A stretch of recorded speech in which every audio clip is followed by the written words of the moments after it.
अस्सलाम वालेकुम। मरियम नवाज हो या उनके हुजरा खास की खनीजे खास मरियम औरंगजेब, जब मुंह खुलेगा झूठ निकलेगा।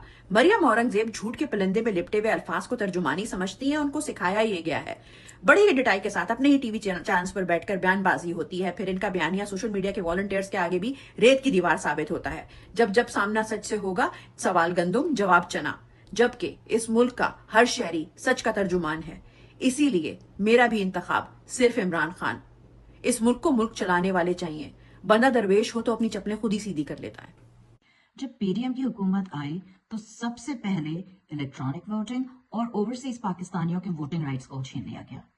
ओवरसीज पाकिस्तानियों के साथ ऐसा सलूक किया गया जैसे वो तो पाकिस्तानी है ही नहीं, जैसे हमको हमारा मुल्क ओन ही नहीं करना चाहता हो।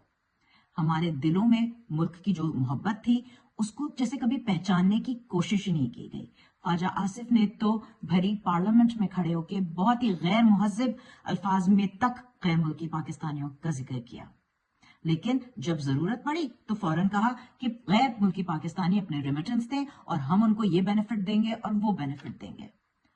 गैर मुल्की पाकिस्तानियों को, ओवरसीज पाकिस्तानियों को पाकिस्तानी होने का एहसास दिलाया, हमको पाकिस्तानी होने का हक दिलवाया हमारे कप्तान इमरान खान ने। इसलिए मेरा इंतखाब सिर्फ इमरान खान। जब नवाज शरीफ को कैंगरू कोर्ट्स ने बरी कर दिया तो कहने लगा कि मैंने अपना मामला अल्लाह पर छोड़ दिया था।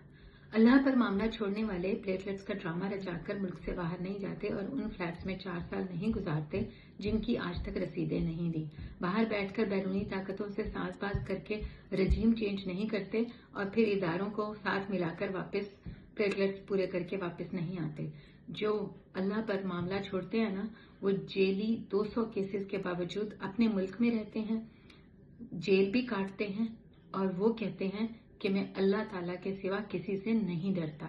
और इसीलिए मेरा वोट इमरान खान का, अब सिर्फ इमरान खान।